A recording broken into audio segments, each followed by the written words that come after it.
Hi, I'm Josh Butler, and you're listening to the House Culture podcast.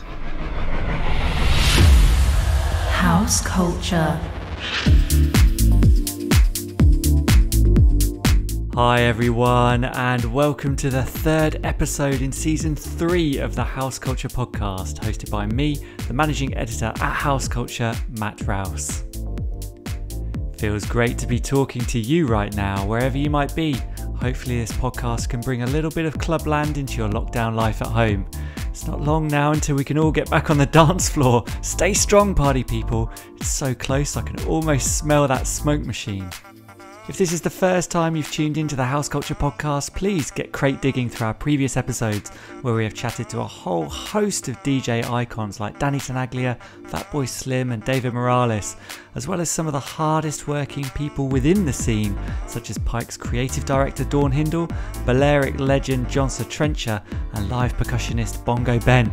Honestly, if you don't recognise the name, give it a listen so we make sure all of our guests have a fascinating story to tell. And for those who still don't know what house culture is or what we stand for, we are a collective of house music fans who have come together through our mutual love of the beat to celebrate the spirit of house music. We're on Instagram at houseculturenet, so come and get busy with us in our virtual club there, and we can celebrate everything we love about this beautiful scene together. So, should we get on with this next episode? In this one, we chat to a DJ and producer who has made a meteoric rise, establishing himself as one of the scene's most revered talents. It's Josh Butler.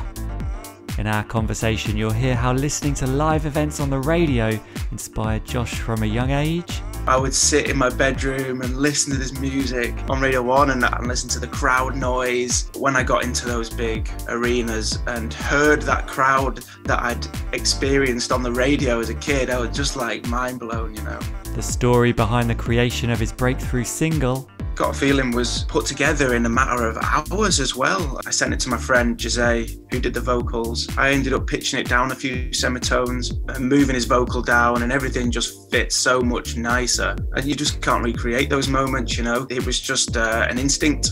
What it was like touring with a bona-fide disco legend. It just so happened that at the same time, Nile and Chic were about to tour the UK. So, we somehow got hooked up with Nile and we got to travel the whole of the UK with him. That was a pretty special memory as well. Being on stage with Nile Rodgers, dancing to good times.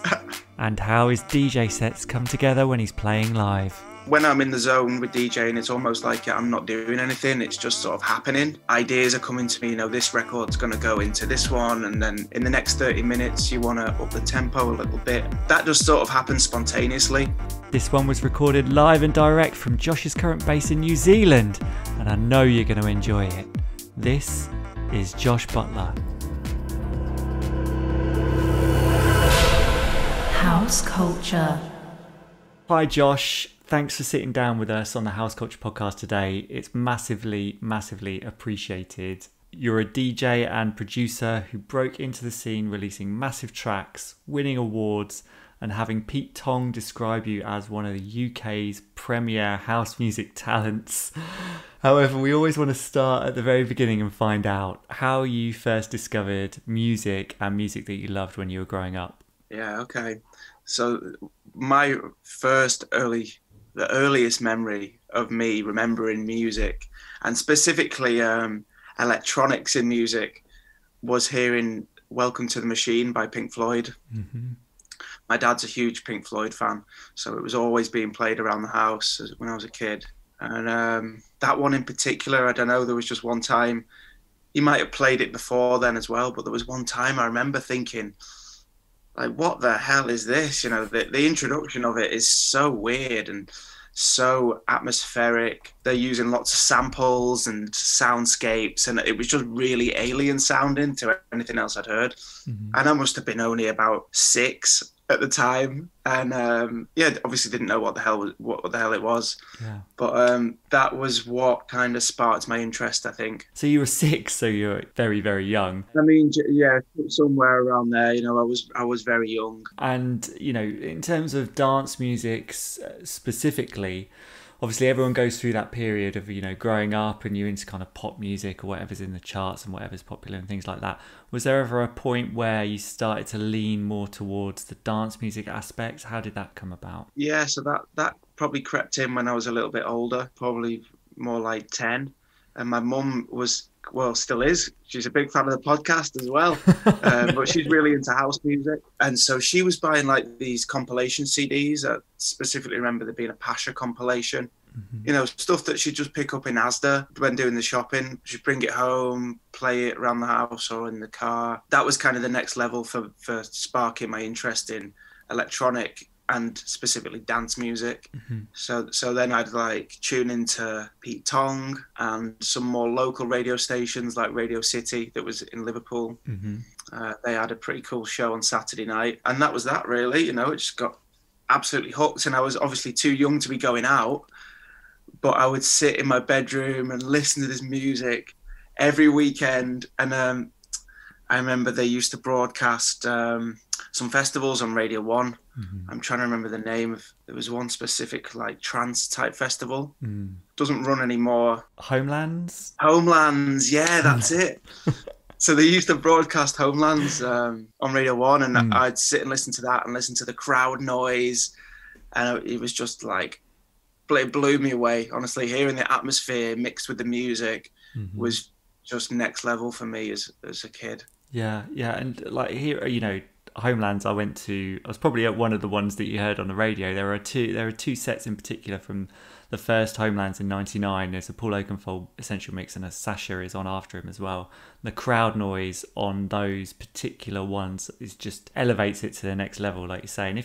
If you're not old enough to have gone out clubbing or to festivals at that point and you're listening in your bedroom, what was your imagination doing? Did you understand how the DJs were creating this sound and mixing it up? And like, how did that work? No, I don't think I did at this point. I didn't really know about mixing records together. I don't think, anyway. Maybe I kind of knew the theory of it, but I didn't have a pair of decks at this point. However, I did get some cracked software to start with. So one of my dad's mates brought a stack of CDs around, a stack of PlayStation games, believe it or not. And one of them was Music 2000. Oh, no way. In fact, it was the one before. It was just called Music. They released Music 2000 later on. But yeah, it was like a very basic sequencer on the PlayStation. So that's how I started to get more of an understanding for how it was put together. Wow. So your first kind of productions were on PlayStation? Yeah, funnily enough, I used to sequence these tracks in the PlayStation, and then I bounced them to tapes.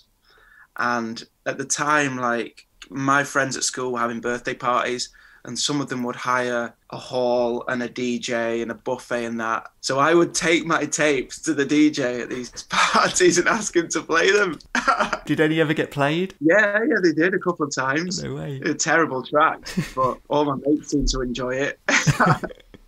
I mean, how old were you then? So how old were you? I was probably about 10 or 11. Wow. And even then, really young. What was that feeling like, hearing your own music like played by a DJ and played loud? Was it something that you were like suddenly sparked in your mind, like, this is what I want to do, or was it just fun at that stage? It was just fun at that point. Yeah, I don't know. There was a lot of weird emotions going on. I was obviously quite proud to hear it, and on a big sound system. Well, say big in inverted commas, but also a little bit nervous about showing it to other people.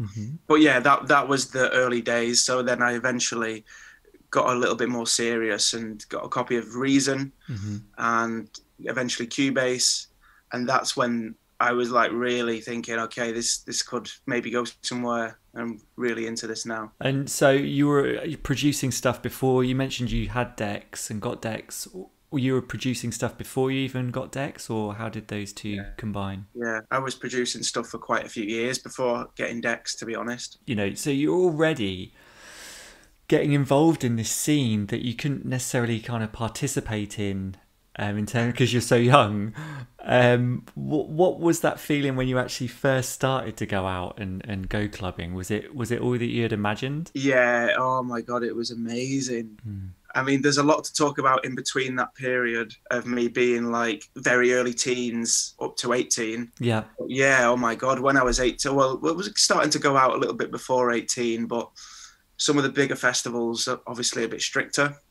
When I got into those big arenas and heard that crowd that I'd experienced on the radio as a kid, I was just like mind blown, Amazing. So I feel like we've skipped something out there in those years. So what were you wanting to talk about in those intervening years? Yeah, so after playing around with Reason and stuff, I was probably about 12, 13 at this point. My parents decided they wanted to move to New Zealand. So we moved over here, moved up to a place called Kerry in the Bay of Islands, which is a small kind of farmer town, fishing farmer town. Obviously a lot different to the UK, and there was zero music scene up there. But I continued to just produce, and obviously at the start I didn't have a big friendship group, so I spent a lot of time at home just on the computer and making tunes after school every day. Just spent years doing that, really. And then eventually, as we got older in school and I had a bigger group of friends, people started to do parties, because people have a lot of land over here. There's not necessarily like big clubs up in Kerry, or no, not even really any pubs. So people would do like raves really on the land. And I was like the only DJ that people knew of. So I would get asked to come along, because I had decks at this point, bought my first decks. So I'd get asked to bring the decks along. I had a little sound system, and I'd play anything. I wasn't just playing dance music. I was playing hip hop or whatever people wanted to hear, basically. So that was another progression, I guess, in my education of music. Yeah. So I mean, and was that a point where you were like, I'm enjoying presenting this music to a crowd and just getting that feedback from them? Yeah, well, I'd enjoy when I got to play house stuff. Wasn't really enjoying playing Tupac. Yeah, sometimes you have to play to the crowd, don't you? I suppose if it's a teenage party, you have to play everything. But yeah, so you were more enjoying the house music sounds. House music and trance.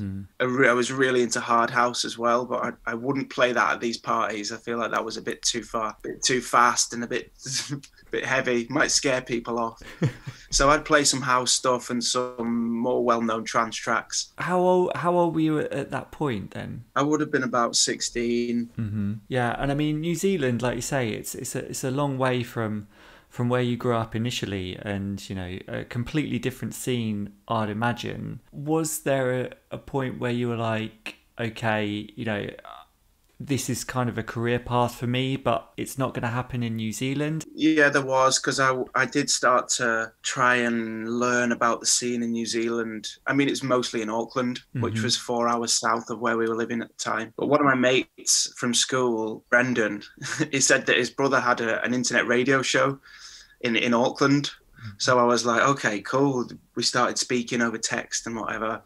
And I sent him a couple of tracks that I've been making, and he played them on the internet radio. And I think that was probably the moment you're talking about, where I thought, okay, like, if I'm getting plays on the radio, even if it is an internet show, the music might actually be half decent. So slowly figured out that the scene over here was mostly drum and bass, and house, and any 4/4 music didn't really exist. So decided to go back to the UK and study over there. Once I'd left school in New Zealand. Yeah. So whereabouts in the UK did you grow up? Did you go back to where you were growing up, or did you move back somewhere different? I did, yeah, round about the same area. So I'm from the northwest. So I went to college in St Helens, studied music tech. Yeah. And that was amazing. It was one of the best decisions I ever made. I still speak to all the tutors at the college, and was still very close. I feel like they helped me out a lot in the early days. They gave me a lot of confidence, and they could kind of see that I had a talent for producing electronic music. So they really helped nurture me. So you were back in the UK learning your craft. What was the next kind of break for you? So I did 3 years at St Helens College, which was geared towards more recording bands and sound for film and stuff. So that gave me a broader knowledge of what careers could be possible within the music industry. Mm-hmm. So once those 3 years were finished, I decided to go on to university, do music tech again. It was basically put all my eggs in one basket with the music thing. And moved up to Leeds and did 3 years there, which again was just a big step forward. Learning in the course anyway, learning more advanced stuff like acoustics and building synthesizers, which was really cool. But also, like, outside of uni, I was still producing all the time and going out and getting involved in the local scene, which was the most important thing, I think. Going out to different nights and experiencing different DJ sets and getting to know a lot of people in the community as well, you know. I think that's a huge part of it. Being surrounded by like-minded people with similar goals.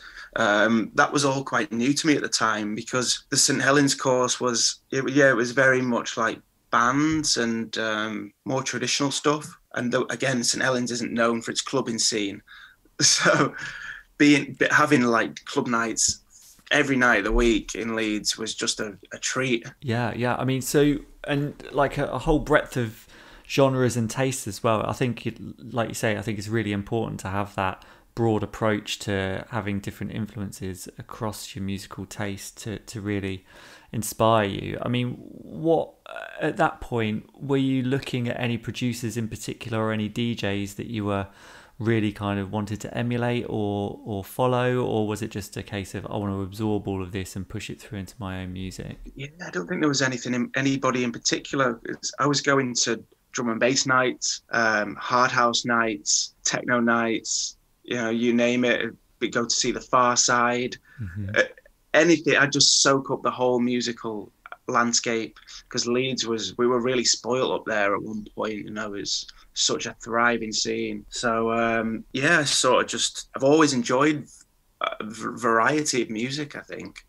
So just continued to do that and still do. I listen to all sorts of stuff. I tend not to listen to a lot of dance music when I'm at home, to be fair. I go through stages of reggae and jazz. Got really into African jazz for a while, specifically Ethiopian jazz. It's got an amazing music scene over there. Yeah, I've certainly gone through a rabbit hole of Somalian disco about 6 months ago, which is incredible. Yeah, honestly, there's some great stuff out there. Somalian disco. Yeah, there's a brilliant compilation album called Mogadisco that's like next level. Yeah, there's some stuff on there which is awesome, but I'll send you the link to that after this. Please do. Yeah, no worries.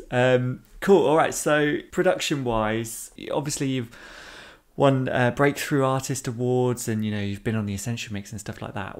How did you get to that point? What was the biggest break for you at that stage next? There was a couple of small breaks when I was in Leeds. I got signed to Carlo Leo's label, Raw Authentic. I remember having a really good conversation with Carlo over Skype, which has never left me, because he was probably the first person I really got to know, like in the international dance music scene. And then I also got signed to Off Recordings, which was pretty big at the time, Andre Crom's label. And so things were starting to take shape, but there was nothing like crazy going on yet. And then I went shopping one night, and on the way back from Morrison's, I was driving home up Kirkstall Hill and got a call off this unknown number, and he said it was Will from Chasing Status. And I was like, nah, you're having me on. I was like, fuck off, who's this? And he said, no, he said it's Will. We've heard one of your demos. We want to invite you down to the studio in London and talk about releasing it for you. So wow, that was like the biggest break. So that was Got a Feeling, which I think was released in 2012 or 13, and went on to be a huge success. Like took on a life of its own, completely unexpectedly. Yeah. So Chasing Status gave me a massive break at the beginning. That's amazing, and you know, like you say, for a track to be unexpected and to take on a life of its own as well, was there a feeling of were you proud, or did it feel kind of out of control, like now that it was out there? It did feel a little bit out of control. Yeah, because I didn't know that many people in the industry at the time. Didn't have a manager or an agent, or didn't know any music lawyers. So sort of just bulldozed my way into this. And like, yeah, let's do it all. Then started getting agents coming, saying they wanted to represent me, and publishers and all this. So I didn't even know what publishing was at the time. So it was a little bit overwhelming, but there was a lot to learn. But I think that's the best way to learn, isn't it? Under pressure, for me, for me anyway. I find I work best with a bit of pressure applied. So learned very quickly, and tried not to go too far down that commercial route. I actually said no to a few very tempting deals, purely because I didn't want to be more overwhelmed. I wanted to kind of keep a low profile, and I've always been like the bedroom nerdy producer, I've not been the big superstar DJ. So I played a few years of like of a balancing act, I think. When you've been creating stuff and then it suddenly blows up, like you say, you have to go very quickly from being a creator to a businessman in a short space of time, to understand that difference, like you say, to get your head around this archaic thing around like publishing and licensing and royalties and managers and agents. Even paying your tax, it was all so new. Yeah, just being self-employed and figuring out the business as I was going along. It was an amazing experience in hindsight. And yeah, because I didn't want to go down that commercial route, I never really had the pressures of making another hit, because that was never intended.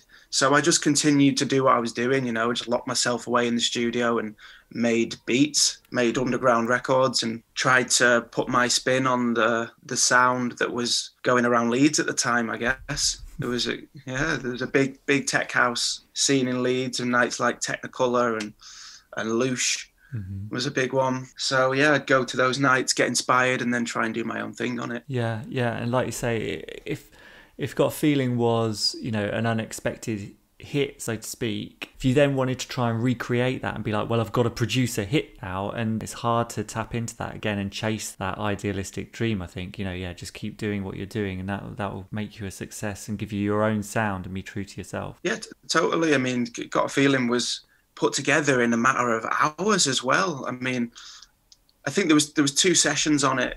The first track was a little bit higher. I think it was in a different key. I sent it to my friend Jose, who did the vocals, and then I just didn't think it quite worked, so I ended up pitching it down a few semitones and moving his vocal down, and everything just fits so much nicer. And like you said, you just can't recreate those moments, because it was just an instinct. Yeah, just have all the right parts seemed to sound right together. It's a catchy vocal, and yeah, that's that.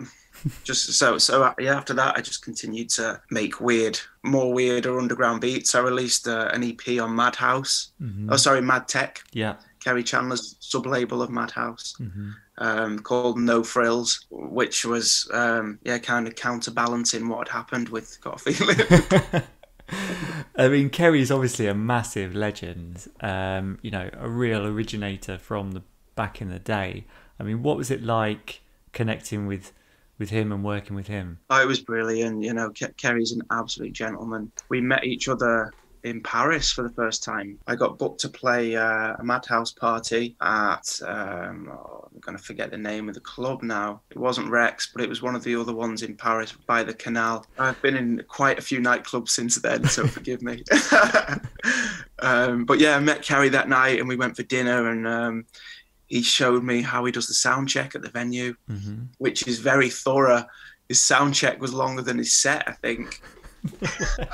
We were in there for hours. Unbelievable. See, somebody who takes their craft that seriously. What was he going through, and what was he teaching you there? So he had an iPad with an analyzer. So he would put a CD into the CDJ with white noise, pink noise, and then sine wave sweeps. He would stand in the middle of the room on the dance floor with his iPad, and then he would analyze the frequencies and see what was ducking at what point. and then he'd run over to the sound tech where they had a multi-band EQ, and he'd notch all the frequencies that needed to be balanced. So it was really good. It was how a live band would do it, essentially. Yeah. It's not often you see DJs putting that much attention into the sound check. So obviously I'd imagine that's something that you do at every single gig that you play at now. Is that right? Actually, unfortunately, there's not enough time sometimes to do that. Mm-hmm. I would love to, a lot of the time I do go and sound check, but when things were crazy and I was touring a lot, it could quite often just be in and out, and you'd have to put a lot of trust in the sound engineer. Yeah, and I mean, like you say, there's a lot of trust when you're just rocking up to a club and just playing your set. Are there any moments where you're like, oh man, this is totally not working, and I just need to hunker down and get through with it? Or there's been a few. I find the festivals can sometimes be a bit like that. There's usually always a sound tech on hand, so I'll always speak to him before, and I'm always at my set at least an hour before anyway. So I'll speak to the sound guy and try and level things out as much as I can before just jumping on. But yeah, there's been a few hairy moments at festivals where the sound's not worked, or there's been some technical issues, but I try not to think about them too much anymore. I mean, DJing now is so technical, it relies so much on electronics in a way. How terrifying is it when things don't go right, or, something fails? Or have you ever had those moments where suddenly everything just stops and you're like, oh shit. Yeah, plenty of times. I mean, it's going to happen at some point. Yeah, it's a bit stressful, of course, but usually the crowd are usually quite forgiving. They'll cheer, and as long as it doesn't happen every 5 minutes, it's usually a fun point of the night where everybody's just like, wee, it's back to business. Yeah, it can sometimes upset the flow of a DJ set. If I'm really in the zone and been building an energy for 2 hours, and then all of a sudden it just cuts off, it's a little bit of a buzzkill, but you've just got to get your head down and try and get through it and just move on. I mean, you mentioned building an energy there, and you've toured with Nile Rodgers and Chic as the opening DJ for their performances. There's so much to unpack from that. I mean, how did that come about? Obviously Nile and Chic is a huge, hit machine that he is, and I've seen him play live a few times, and every single time it's been incredible. I mean, how did that call come in, and what was your feeling on it, and how did you approach working with him? So it sort of started because me and Bontan were touring the UK at the time together, doing back-to-backs. We were doing an extended back-to-back back-to-back tour called Be True, which was about paying respect and being true to the roots of house music. And it just so happened that at the same time, Nile and Chic were about to tour the UK, pretty much like overlapping what we were doing. And somebody that we were working with at the time was really good friends with Nile, and put these two ideas together. Disco obviously being the foundation for house music, and what me and Bontan were doing with celebrating that and making some more classic house sounding records as well. We did a track called We Found a Place with Josh Barry, and Live My Life with Vula from Basement Jaxx, which are very like soulful house kind of records. I'd say modern soulful house. So we somehow got hooked up with Nile, and he was really keen on the idea, loved what we were doing musically, and we got to travel the whole of the UK with him. We did 5 or 6 gigs. Wow. From Glasgow to London and everywhere in between. I mean, what was the brief to you guys from him? Was it just like, do your own thing, or was it like a case of... He didn't really give us any rules. So we would play a lot of disco stuff, but we would also play stuff like Ultra Nate, some more like well-known house records, some of the Strictly Rhythm classics, because the crowds were a little bit older. They were Chic fans. They weren't there to see me and Bontan, so we weren't playing really any of our records. We were playing a lot of older stuff that would resonate with them, I think, and also would not take the limelight off Nile. But I tell you, every time he came on stage, like, he'd come over, he'd give us a big hug and say thank you, and then he'd introduce us on the mic. Wow. And as soon as he comes on stage, people just go crazy. He's got such a personality. Yeah, and when he's introducing the tracks that he's made or had a part in or produced or whatever, it's always like oh my God, he did this and this. Exactly. Yeah, it's countless. Yeah. You know, watching him or watching the band do Let's Dance, David Bowie was one of my favourite memories of that whole week doing the tour. Yeah, it was really special. And then at the end, I'm sure anybody who's been to a Chic concert will know that at the end they do Good Times, and everybody comes onto the stage, all of the staff and security and anybody who's involved backstage will come on and dance on the stage. So that was a pretty special memory as well. Yeah. Being on stage with Nile Rodgers dancing to Good Times. Yeah, try and top that. I mean, I did see him at the Roundhouse in Camden in London, and he was supported by Janelle Monáe. And at the end, all of her and her crew came on, and they're all dancing as well. And it's just like, oh my God, this is like a proper party now. It was, yeah, proper party. Yeah. And we went to a few fun after parties with Niall's team as well. Niall didn't come along, but his manager Pete and a few of the other team came over, and we had a really good time. As you would expect, as you would hope. I mean, was there any advice given to you from the great man himself? We had a few conversations backstage, but it was mainly just about the night and what was going on. We didn't get too philosophical. Fair enough. I mean, there was never a temptation to play any of the tracks that he might be doing in his set? Would you have just got kicked off the tour? Can be a hard one to avoid sometimes because he's been in that many. Cool. And yeah, so I want to talk about your record label as well. I mean, you set up Origins Records in 2016, and you mentioned there as well about, you know, being on a tour and paying homage and reverence to the original kind of house music sound. And on Origins, you know, you've worked with Marshall Jefferson, Todd Terry, Robert Owens. I mean, these guys are big stars from the original days. What was the thinking behind setting up the label? Was it always to work with people from that era and bring them into this era now, or did it just happen? There was an element of that, yeah. I wanted to extend the idea of the Be True thing because I just had so much fun doing it, and I was loving learning about the history of the music and where it came from, and at the same time getting to know these guys like Marshall and Todd and Kerry and learning about the history of it from them. You know, some of the stories that Marshall's told me, it's absolutely amazing about the first days in Chicago. And funnily enough, Marshall was living like 30 minutes down the road from me at the time in Manchester. No way. So so when I found that out, we started going for dinner once a week and just talking, discussing music and ideas. And so the idea for Origins, the label, started to come around. And I asked these guys if they wanted to collaborate with me to help launch the label.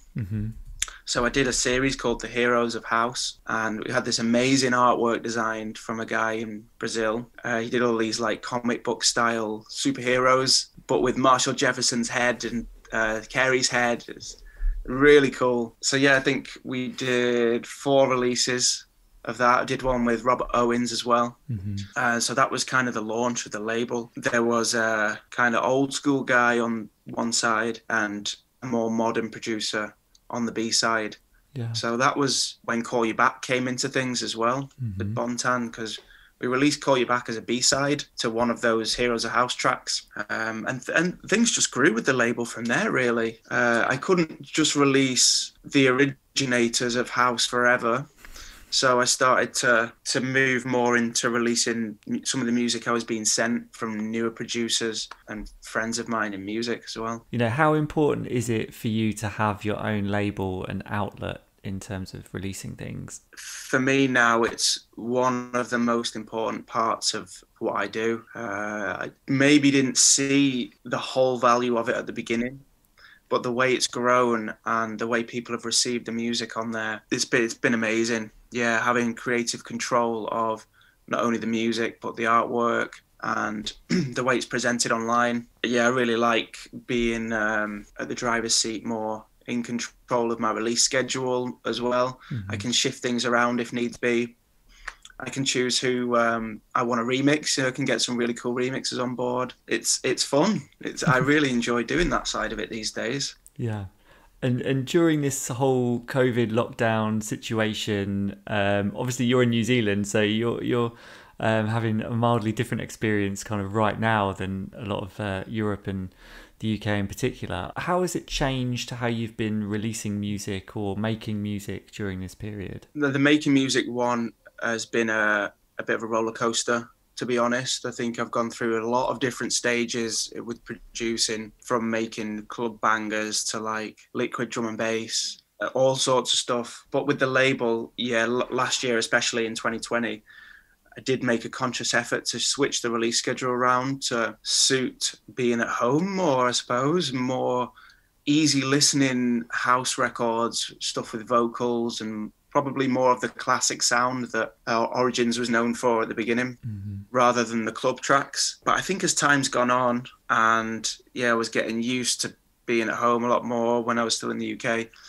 I didn't pay that much attention to it. I just started releasing tracks. I thought, this is what we love. We love this music, and this is what it's known for as a label. So we're just going to continue to release bangers, even if there isn't any dance floors. People can still dance in the garden or the kitchen. Why not? It's our last conversation with Alan Fitzpatrick, and he was talking about how it's going to be strange when people do hit the dance floor again and DJs get back out there and behind the decks in clubs. There's going to be this whole almost like a year's worth of material that is that going to be seen as old, but it was never really played in a club. So how do you approach bringing that in? You don't want to come in and be playing stuff that's seen as old, but you still want to be able to give this music a chance to thrive in that environment which is made for. What do you think about that? I hope that the kind of stigma involved around playing old tracks disappears, because I'm one for playing anything from whatever year, as long as it sounds good to me, and I think it's going to work within that set. Doesn't matter if it's from 93 or from 2021. I think that there's obviously a lot of music that wasn't played in the intended environment last year. So for me personally, I'm definitely going to be playing it for years to come, I think. That's great. I mean, I love seeing a DJ that isn't afraid of that. Like you say, I do want a sprinkling of, stuff from different eras and different genres almost to show that you're educating the audience in a good way, not just playing like the most upfront stuff that all can sound very similar. Totally. Variety is the spice of life, and it's the same with music. I want to talk about the Essential Mix as well, which you did for Radio 1 in 2018. And, like you've mentioned about hearing Homelands and things like that on Radio 1, for me growing up, the Essential Mix was, a must listen to show. I always had to try and seek out to find a shop that would sell 2-hour cassettes so I could record the whole thing. Sometimes I have to set a timer plug on my thing to turn on at God knows what time to record it for me. I love it. And I mean, I suppose for me, like the Essential Mix is it's still an incredible show and always a must listen. Getting that cool and putting that together, what was that like for you? I mean, it's one of the biggest achievements of my career, and I spent a lot of time searching through music, old and new, going through old records that I've collected over the years, and even some CDs, even like compilation CDs that I used to like the tracks of, and then I'd try and track down the original, but buy the vinyl of the full version, rip the vinyl, and then I spent a lot of time putting that track list together, which I don't normally do, to be quite honest. With mixes, I tend to just go with what feels right and sort of throw it together there and then on the spot. So spent a lot of time planning that Essential Mix, and the progression of it, going through some soulful stuff at the beginning, proper like barbecue garden vibes, progressing into getting people in the mood, and then ready to go out. I think my mix was intended for that evening period where you've just finished dinner, you're having a few drinks, you're getting a bit lively, conversations flowing, and then gradually people just get more into the music. The music will become more of the focus than the conversation, and people start dancing. It was about building that 2 hours for me. The warm up, I think. For me, a warm-up DJ, a good warm-up DJ is almost as good as the main act as well. It's such a difficult and important job to be able to do that well, I think. I love arriving in a club and the dance floor is quite empty, but you're standing by the bar and your head's nodding, and then your feet start to move a bit more, and then you get a bit closer to the dance floor, and then it's like, shimmy over to the dance floor. Yeah. Which track is it that's going to make you move from the edge of the dance floor onto the dance floor? It's those switch moments I love. They're the magic moments, and as a DJ, that is the key. I think as a good DJ, you're there to get people moving and to settle in for the night. Especially as a warm-up DJ, you want to prepare them for the headliner. So that's kind of how I approach my essential mix. And I mean, we kind of touched on it a little bit, but about you making music and a bit more kind of easy listening, and during this period, and you have been releasing stuff under a different alias, Denton.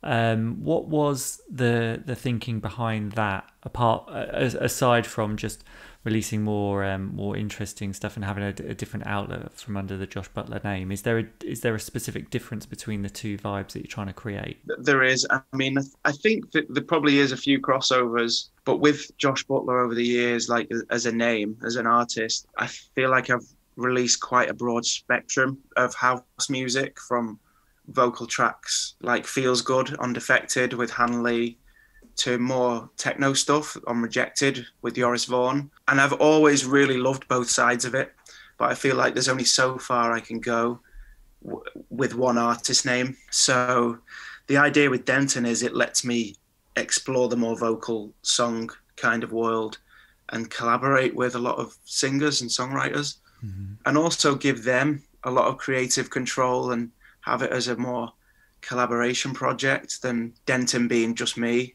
It's a collaboration thing. Cool. And I want to talk about Ibiza. You've got obviously a massive affinity with the island. You've played pretty much, from my research, pretty much every party that's been done on the island and every club. And you've got a long-standing partnership with Mambo as well. What is it about that place for you that just is so magical? It's so hard to put it into words. Ibiza, it sounds really cliche, but Ibiza definitely has that magic. I've heard a lot of people say it could be to do with the magnetism on the island, something to do with Esvedra being apparently the third most magnetic point on the planet. So without being too woo-woo, maybe that's a big part of it. Yeah.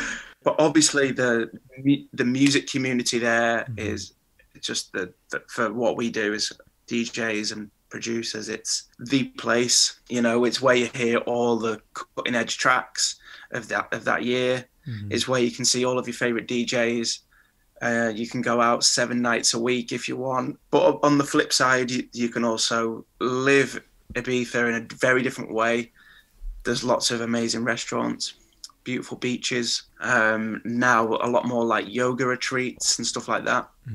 So I feel like for anybody creative or open-minded, Ibiza is a very cool place to spend time. Yeah, and I mean, you have played all over the island.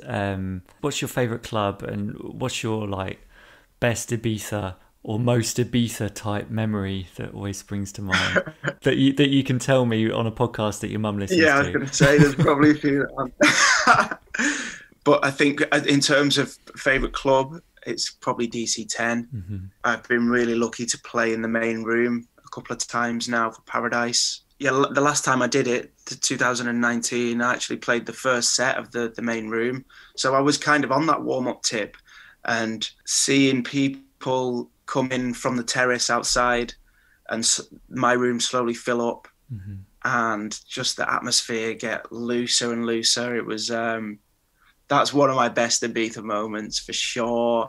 I don't think 2 hours was long enough to play in there. It flew by. Yeah, I think 2 hours is a good starter for a DJ. I think an hour is too short. I mean, what's your preference in terms of a set? Obviously, the longer the better, right? Sometimes is 2 hours enough even? 2 hours is enough to get going. Yeah, just take a little bit of time to get moving. But I think personally 3 or 4 hours is probably like a sweet spot, because I have played a lot longer. I'm sure you've heard of the Lost Beach Club in Ecuador. Yeah. So people they have like competitions. Basically, all the DJs have competitions who can play the longest, because the promoter and club owner Cammy, he'll just give you free reins and say play as long as you want, do whatever you feel like. So the longest I've done over there is 8 or 9 hours, and by the 9th hour I was getting a little bit tired and like thinking, oh, what am I going to play now? And I think that was enough for me personally. 9 hours is probably like the peak when I've had all my fun. But I've heard WAF and a few of the other boys have played for like 24 hours or something mad. Yeah, it's nuts. And, how do you keep that energy? And you've got to bounce around so many different sounds to play for that long. You've got to have a real sense of what you've got in your box to be able to play that long. Yeah, that's it. And don't get me wrong, I adore DJing and sharing music to people. But I think there's a sweet spot in between there for sure, where you can like really, you can be loose and you can be in the zone, just fully in the moment of what you're going to play before you start overthinking things. I think once you're getting into like 7, 8, 9 hours, you're starting to overthink stuff. Where for me, when I'm in the zone with DJing, it's almost like I'm not doing anything. It's just sort of happening. And ideas are coming to me, this record's going to go into this one and then into this one. And this is, in the next 30 minutes, you want to up the tempo a little bit, and maybe go a little bit harder. And then in an hour, we're going to bring it down again. That just sort of happens spontaneously. It happens in the studio as well, actually, where you're just so present, and, producers will tell you this, where time just disappears. I'm sure it happens with any art or any serious focus, where you're that into something, you sort of lose yourself in it. Yeah. Obviously, we're in this strange period now where clubs are closed or there's not much stuff going on. What are your thoughts on how the scene is going to have changed in this environment post-COVID? Because there is going to be a moment where everything is open again and people are allowed to gather. Do you think it's just going to be a huge release and there's going to be parties 7 days a week, or do you think people are going to be a bit more cautious? It's such a tough call, isn't it? A big part of me thinks that it's going to boom. And I think once we're allowed big gatherings, I think there'll be more festivals, especially like outdoor things. There's so much to it, but I hope there's going to be a lot more demand for people wanting to go out and just live day by day, rather than think, oh, put it off till next month. They'll just do it. Yeah. Live for the moment a little bit more. Yeah, you're right. And I mean, in that post-COVID world that we're moving towards, what have you got coming up? Have you got any plans for anything like right now, or are you saving things for a bit further in the future where things are a bit more back to normal? What's your workflow in that sense? Honestly, I'm not saving things anymore. I'm just working as normal, trying to stay focused and release music as I was. I think people still want to hear dance music, so we will provide. So, I mean, we've talked about producing and DJing, and another tool in the arsenal of a producer is obviously remix work as well. Is there any one or any remix that you've done where you've had to go that extra mile, or it's really taught you something? There's just one nerdy bit of research that I had to do when doing this Carl Cox remix. So basically, I got asked to do this mix for Carl of a track called I Want You Forever. Mm-hmm. I think it was the 15th anniversary of the track. So they wanted to get some more modern remixes to celebrate it. And they sent me the parts, but obviously because it was made so long ago on what is now primitive equipment, lots of tapes, and the parts weren't very clear. Mm-hmm. The vocal was covered with like break beats, and it was quite a tricky thing to piece together. So I did a bit of digging into the samples of where Carl found the original parts from. For anybody who doesn't know, there's a website called Who Sampled. Oh, I love that website. It's great, isn't it? Yeah. You can spend hours digging through tracks on there, and the stuff that I thought had been original has been sampled, countless times sometimes. Yeah. So, just did a bit of digging on there and found out where the original vocal was from. It's from a track called Love Will Find a Way by Victor Romero. Great track, the original. And again, that's been sampled quite a lot of times in early house music and rave stuff. Yeah. That was quite a cool project to work on. It made me think about a bit outside the box. And isn't it great when you, especially when you're on that website, but when you hear those tracks, those originals, and you're like, holy shit, these are amazing. Yeah, there's a lot of gold on there. Yeah. Some great stuff from the 70s and from all eras, really. People have sampled from all over the show. And then it just opens up that rabbit hole like, oh, well, he sampled it from that. That's the original track. Can I get like a re-edit of that track? Exactly. You nailed it as a rabbit hole. Yeah. I can get lost on that website and learning about samples, and it's a pastime of mine. Let's put it that way. An education. All right. I mean, yeah. Let's move on to the playlist then. Speaking of tunes and tracks in terms of educating listeners, we've got a massive playlist that all of our guests have contributed to. It's over, I think it's like 18 hours now of tracks across every genre. So just, we always recommend just to stick it on random, and there is some random stuff on there, but it's all good and all been through the quality control of our guests. And I mean, we always start off with a catalyst, a first track that got you into electronic music or dance music. And you've already kind of talked about it, the Pink Floyd Welcome to the Machine. I mean, is there anything more around that track that you want to mention apart from it being like this crazy, spacey, very Pink Floydian sample machine? Yeah. I almost feel like Welcome to the Machine was kind of like the machine maybe being the music industry and me being welcomed into that, which is another layer of my appreciation for that moment. It's a great way of looking at it. Yeah, for anybody who's not heard it, you should definitely check it out, because I mean, I'm not sure exactly when it was released, probably mid to late 70s, I'd guess. But yeah, the sound design and the techniques they were using were like groundbreaking at the time, tape loops and new synthesizers for the 70s. Yeah. Weird sounds, very alien sounds.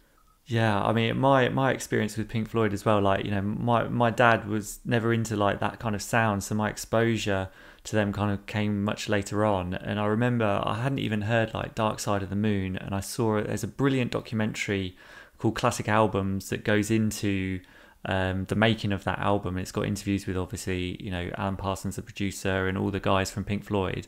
It's probably about 20 years old now, this documentary, but it's amazing. And I wasn't familiar with any of the tracks on the album, and it took you through the making of them all. And I was like, holy shit, this, like, the techniques they were using, the way they've put it together, this is incredible. And at the end of the documentary, Dave Gilmour, the guitarist, was like, I wish that I could be that person who could put headphones on and listen to that album for the first time. And I was like, you know what, Dave, I'm going to do that tomorrow. And I went and bought it and put it on, and it just blew me away. And I was like, wow, I love this. Yeah, there's a lot of layers. And I think new producers could probably take something out of that, where if you listen to that album on different speakers, you'll always hear something new. There's so much going on hidden in the mix and in the stereo field. Yeah, if you listen to it in headphones, you're going to hear it differently to when you listen to it in the car. It's a fascinating way of producing. Yeah. And okay, so let's move on to your next choice, which is the floor filler, a go-to floor filler. Do you want me to remind you what it is, or do you remember? No, I remember, yeah. It's Space Cowboy, the David Morales remix. I mean, this is one of the first tracks that I probably heard when I was getting into it. It would have been on one of those compilations that my mum was bringing home. And it's been with me ever since, and it's not often I get to play it, but in certain parties and certain environments that I know, and the crowd's up for a good time, and that's always going to go on. It's just such an uplifting track. Yeah, it's such a good one. And when we interviewed David Morales, actually, he talks about making that, doing that remix, and the fact that it was, he got a one-off fee for it, and it ended up being bigger than the actual original track. He feels not necessarily aggrieved by it, but he missed out on a lot a lot of money, I think. Oh, no way. Yeah. Yeah, well, I did actually listen to that and caught him talking about how he replayed all of the elements. There aren't many of the original instrumental parts actually in his remix. A lot of it is recreated, which, is amazing. Hats off to the guy. Yeah. What a musician. I know. Okay, and I mean, this next track, Your Sunsetter, is just celebrated its 30th birthday, which is, what's Your Sunsetter, and tell us about that and your experience with that. It's Massive Attack, Unfinished Sympathy. I didn't realise it had just had its 30th birthday. That is amazing. Yeah. I mean, it just goes to show that it's going to stand the test of time for the next 30 years because it still sounds flawless to me. And yeah, when you mention Sunsets, it's one of the first tracks that springs to my mind.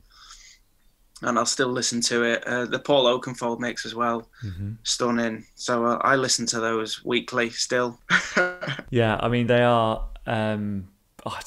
both just the strings and the emotion and the build and everything. There's so many elements to that track. I mean, I'm just getting goosebumps just thinking about it now. I love that track so much. Yeah, I'm a sucker for chord progressions like that, emotive chord progressions, and that track's got it all. You could dance to it. You could sit and have dinner to it and watch the sunset. It's a very versatile piece of music, made for any occasion. Absolutely. And I mean, you talk about emotion and emotive kind of chord progressions and changes and things like that.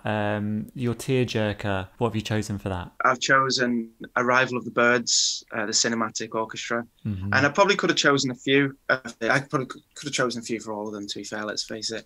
But there's something about chord progressions and especially string arrangements, orchestral music, that does make me emotional, actually.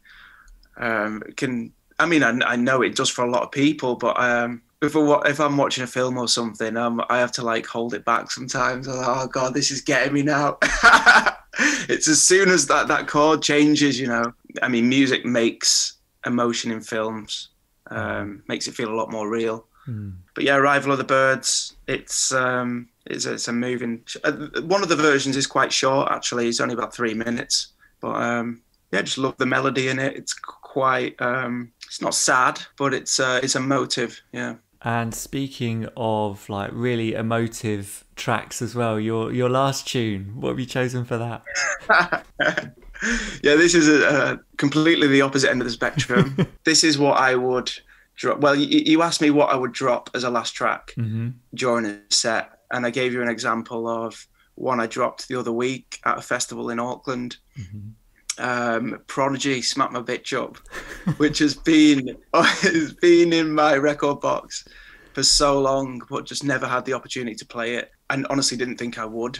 But I was kind of I don't know, I was just experimenting. I felt a bit cocky maybe, and had a few tequilas, and I started queuing it up in the headphones, and it was mixing perfectly into the track before.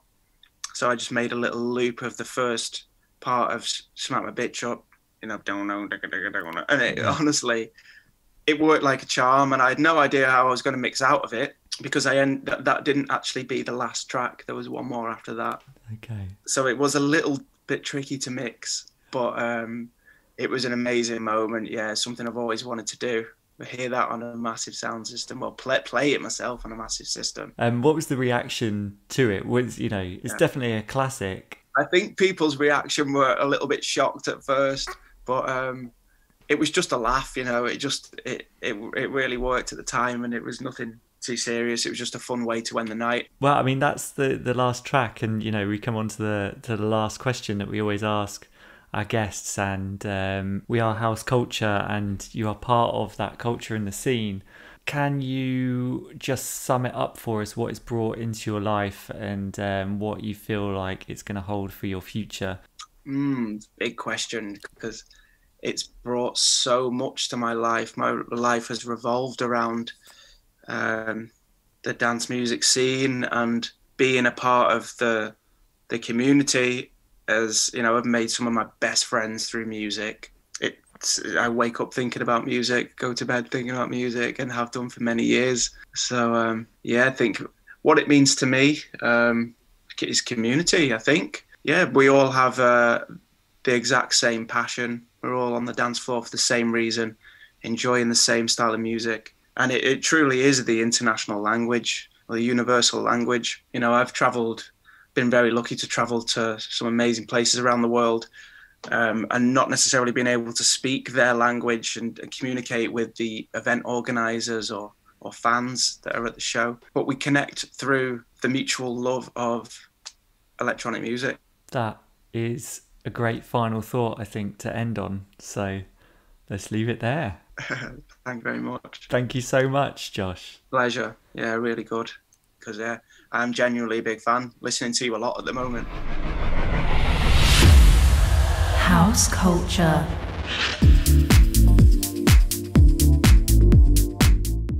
See, I told you that you were going to enjoy it. How amazing was that? And incredibly humbling for us at House Culture to hear that Josh is a fan of the podcast as well. Please keep listening when you can, Josh.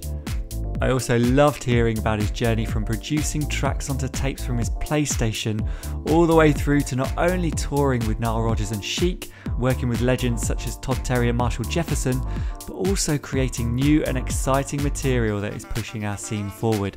Long may that continue. And the name of the club in Paris that bore witness to that fascinatingly epic Kerry Chandler sound check was Concrete. Now, you heard us talk about Josh's incredible 2018 Essential Mix, which you can find in all the usual places.